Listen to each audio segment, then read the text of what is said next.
10th planet, a mysterious species with the technology to genetically engineer humankind. A few years ago, most of us would have laughed at these ideas. When we come back, we'll look at some photographic evidence that raises more serious questions about what the mysterious Anunnaki may have left behind. In our ancient past, there were advanced beings referred to as the Anunnaki, translated, those who from heaven to earth came. The idea that there was in our solar system a race of intelligent beings far older than us who are now gone would certainly force us to rethink lots of questions, including the question of human origins. Where did we come from? Could we be the products of genetic engineering? The hypothesis that modern science is only now catching up with ancient knowledge is inspiring scientists and researchers to increase efforts to rediscover that which may have been lost over time. Thanks to the science of archaeology, experts now know that the first great civilization emerged almost 6,000 years ago. The people of this society were called Sumerians, after their land, Sumer, in the Great Plain between the Euphrates and Tigris rivers, today's Iraq. The book of Genesis calls the land Shinar. For generations, biblical scholars either ignore biblical references to ancient kingdoms or categorize these as legend or lore. Through the study of historical relics and the translation of ancient languages, many biblical researchers now believe that the previously questioned Old Testament references are indeed historically authentic accounts of flourishing, advanced cultures. If you study the Genesis document, God made Adam out of clay and then took Eve out of his rib, one of his ribs, etc.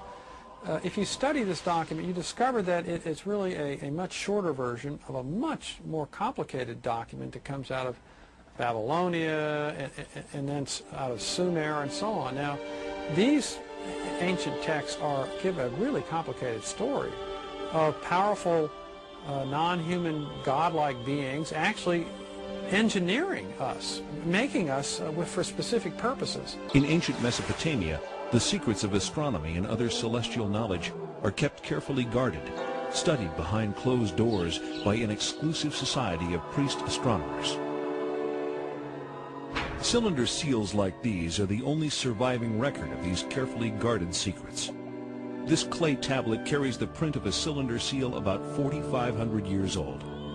It depicts the god Enlil granting the plow to humankind, ushering in the age of modern agriculture. On closer inspection, something completely remarkable can be seen. A detailed depiction of the complete solar system configured identically to that known to contemporary science. With the sun prominently figured in the center, each planet appears in its correct position and relative proportions to the other planetary bodies. On the outskirts is one additional planet, a 10th, not currently located by astronomers of our modern era. Astronomers around the world are on the lookout for this evasive celestial sphere, as a growing body of physical evidence indicates that it does in fact exist. The surviving historical records of the Sumerians reveal the story of an intruder planet, NIBIRU, which appeared out of deep space, drawn into the center of our solar system by the planetary pull of Neptune, Uranus, Saturn, and Jupiter. On an opposing orbital path with the 7th planet, a planet referred to in Sumerian records as Tiamat, Nibiru's new orbit around the Sun placed the two planets on a collision course. As they draw near, one of the satellites of Nibiru crashes into Tiamat, cracking the planet. Subsequent collisions smash half of Tiamat completely, breaking the pieces into what develops mostly into the asteroid belt. The other half of Tiamat becomes Earth. The Earth is thrust into a new orbital position, carrying with it Tiamat's main satellite, our moon. Nibiru, the intruder, is cast into a permanent clockwise solar orbit, returning to Earth's neighborhood once each 3,600 years. This tale of creation echoed through all the ancient cultures, becoming part of the scientific knowledge that we find in the Old Testament in the creation story of Genesis. If we apply the knowledge of the Mesopotamian text to the biblical text, the correct reading of the book of Genesis emerges. The question remains, how would we as a culture respond to incontrovertible evidence of a species of beings that not only preceded our own but actually engineered mankind? Of all the elusive mysteries, the greatest is the riddle of life itself. How did it begin? From what corner of the universe did the first emanations of existence arise? Was the seed of life carried to Earth from the planet NIBIRU? Directed panspermia, another scientific theory, suggests that life on Earth is seeded by a race of beings from outside the planet, not by chance, but as the deliberate activity of an otherworldly society. The Sumerians point to the Anunnaki as the creators of mankind, our own benefactors of life. The Anunnaki themselves arrive and create humankind. How was Adam created? According to the Sumerians, it was by genetic engineering, fertilization in vitro. But why? Sumerian documentation suggests the Anunnaki create humanity to assist in mining African gold.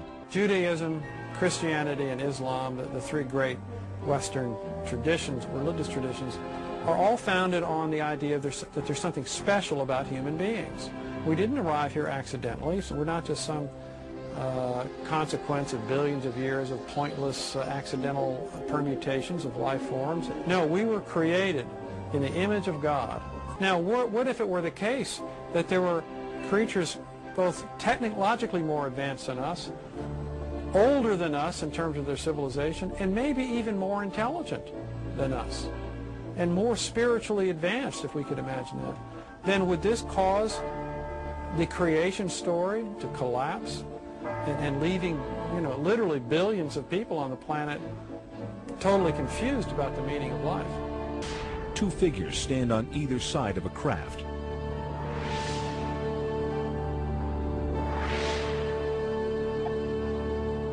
Some researchers believe that Mars was habitable as little as 10,000 years ago.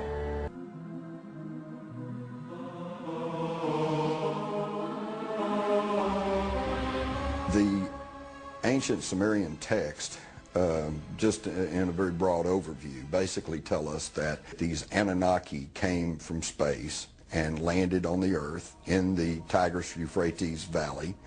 They began to set up a colony that they called Eden.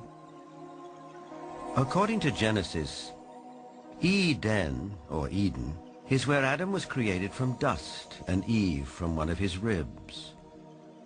Others, however, have a more high-tech version of how human life began.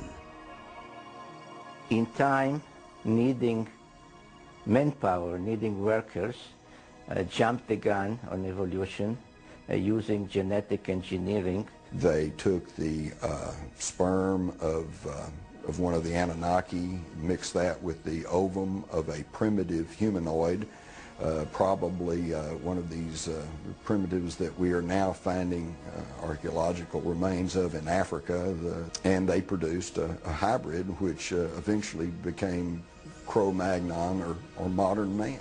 We're dealing with an issue that I think has potential for being highly controversial, because after all, if you say that Jehovah is an ET, then that changes the basis of Judaism and Christianity in a very fundamental way.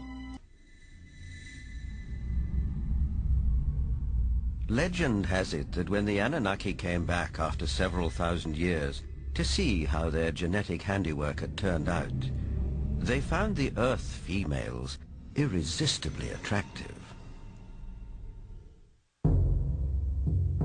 What fascinates me on this planet is the diverse, many different races we have here. Is it because of environment and locale, or are these all, I've always thought about this, are these all various sex races from other extraterrestrials that have been here and, they've manipulated in their own image? So the Asian person, the Caucasian, the African, they are in the image of the extraterrestrial that came to this planet a long time ago. Have you ever thought of that? We talk about just how we evolved on this planet. You know, we're talking about the work of Zecharia Sitchin and his theories of the 12th planet. Robert Saffier does a very thorough job trying to coordinate all the various people who are talking about this. And it's growing, I think. It's growing, and it's getting bigger and bigger and bigger.